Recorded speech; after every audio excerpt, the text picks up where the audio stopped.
What you're looking at here is the Carolina Hurricanes lineup. Good group of guys, lots to like over here. Maybe not the healthiest of goaltenders right now. Seth Jarvis is also out too. The Canes are actually going to play against New Jersey later today, so I guess we're going to be able to see that go down. But aside Carolina, what I also wanted to do was have a conversation about my Vancouver Canucks, a team that, by all accounts, is still struggling to get results, and a team that, after yesterday's Boston Bruins loss in overtime, sits at a pretty measly 31st in the NHL. The problem is the Winnipeg Jets are losing a bunch too. They haven't won a game in 4 straight, so let's hope that for Gavin McKenna, Ivar Stenberg's sake, and for Vancouver Canucks fans' sake, that doesn't continue. But ultimately, what I wanted to do was talk about the Carolina Hurricanes and their goaltending situation, as well as some other Canucks-related updates with this team. Right now, the Canes are running with Brandon Bussi and Freddie Anderson, with Pyotr Kochetkov on the IR and Freddie the GOAT not playing like the GOAT at all. There certainly is a desire to improve amongst this team. And that was written about and expanded about on the News and Observer by Justin Pelletier earlier this week. Take a look at this. Carolina Hurricanes' playoff potential rides on how they address the goalie problem. And then I love how on the image, it shows Hurricanes goalie Frederik Andersen looks at the puck in the net, following a goal by Sam Bennett of the Florida Panthers during the 3rd period. There's Freddie the GOAT right there. Just for reference, if anybody hasn't really seen Freddie Andersen and his production this season, it's been bad. This season, Freddie Andersen is at a whopping .867 save percentage in 17 games played, 343 goals against. Yeah, this guy once was a .922 save percentage goaltender. And was he nominated for a Vezina Trophy? No, he was not, but he was still a very good player back in the day. Nowadays, though, things have taken a turn for the worst. He hasn't put up a .900 save percentage game since November 1st. That's really bad. Oh my goodness, Freddie Andersen. He hasn't won a game since November 6th. Look at this personal losing streak for the guy. Oh my gosh.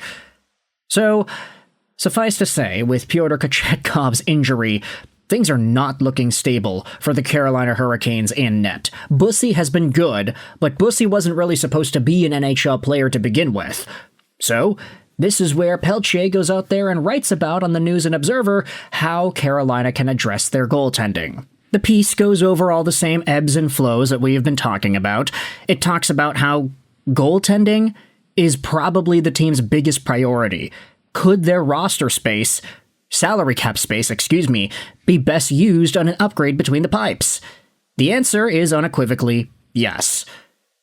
The article talks about Kochetkov, how there was an injury that he had sustained in the preseason that we thought was going to be minor, but now Kochetkov is done for the year, choosing to address the injury with surgery, ending the season before the halfway mark. Freddie Andersen is still healthy, but he is not good. And then Brandon Bussi is there. But can you really rely on one guy who was supposed to be an AHL player? Go down and read some of the other options here. Caden Primo, okay, we're not going to think about him as an option. Amir Miftakov in the Chicago Wolves, probably not. This is why Pelletier writes about trading for an NHL-ready goaltender, and whether or not Carolina should do that. The Canes would have to look out west, potentially targeting a goalie on a team that, at the halfway mark, would be ready to accept that this season may be more of a rebuild than a reload. In the Western Conference, the chasm between the haves and have-nots is widening, which is why Pelletier talks about Jordan Binnington of the St. Louis Blues. There is a conversation about Devin Cooley with the Calgary Flames, but then there also is this section right here. And I wanted to read this on the channel for all of y'all's entertainment. Here's an option not enough people are talking about. Vancouver's tandem of Demko and Lankinen. Most specifically, Demko. There seems to be regular chatter about Canucks center Elias Pettersson and the Hurricanes, and for good reason. The Hurricanes need a center too. But not to be overlooked amid Vancouver's tough season is the potential availability of its goalies. Demko is having a good season behind a suspect defensive group, posting a .272 goals against and a .907 save percentage despite an 8-8 record. He was a 35-game winner 2 seasons ago. In a fantasy sports world, you can see a Demko-Pettersson combo deal benefiting the Canes, of course, but that would get pricey, and Carolina would almost certainly have to give up a top-end player, think Andrei Svechnikov, to make it happen. GM Eric Tulsky has pushed a lot of right buttons in his bright time at the helm of Raleigh, but that would be a very large right button to push. Another possible bugaboo in that scenario is Demko's contract.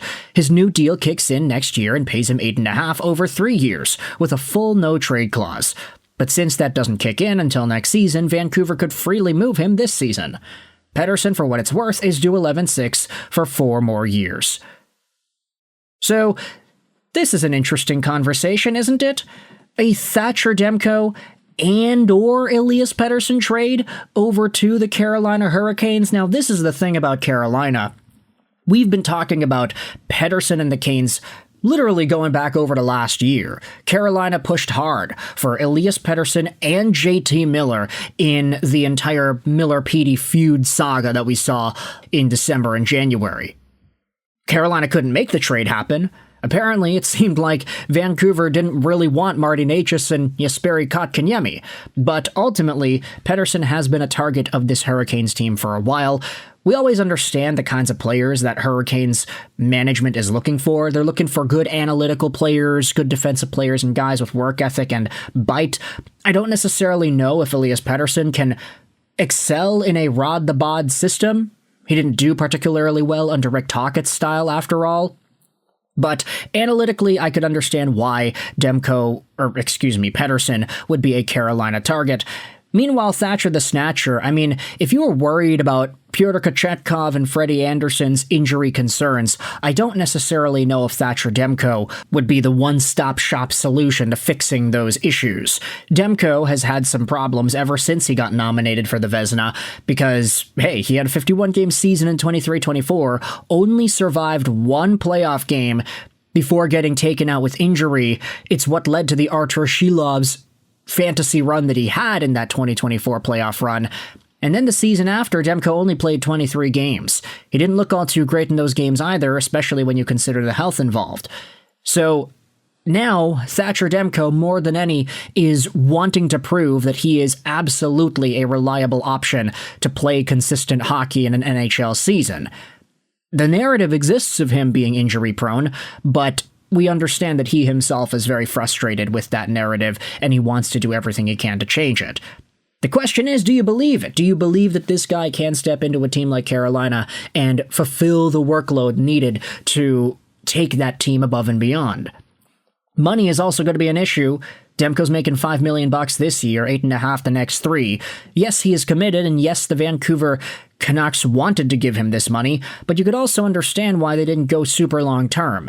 Demko's injury concerns are the biggest issue here, and if this is going to present itself as an obstacle, I could definitely understand why other teams would be wary. So, Elias Pettersson, Thatcher Demko, do you think this could go through? Do you think a trade of one or both of these guys would actually make sense for the Carolina Hurricanes? They would need a center going back. I would love a Logan Stankoven in Vancouver. Nice young player with some high upside. If Elias Pettersson comes in and replaces Stankoven as a second-line center, I do think that's a pretty big upgrade. But if a Svechnikov or somebody else comes over to Vancouver too, I think that would be a nice addition. But then again, I'm also thinking, is Andrei Svechnikov really the big piece that Vancouver would be getting back in a Demko or a Pettersson move? At this point, Svechnikov is 26 years old, so he technically is in that same Elias Pettersson age range. Would he be included in Vancouver's retool? I honestly would try to aim a little bit younger. If there are any other prospects that Carolina would be interested in moving or younger guys, Alexander Nikishin has been moving heads ever since his days in the KHL. There are some really good drafted prospects that Carolina has. Whether or not that would equate the value of an Elias Pettersson or a Demko is another conversation. Let me know your thoughts in the comment section below. How would you feel about a Pettersson or a Demko trade over to the Carolina Hurricanes? Does this make sense? What is the return? How do you see Vancouver walking away from this type of a deal? Let me know your thoughts in the comment section below. I hope you enjoyed this video. Sign on, and bye.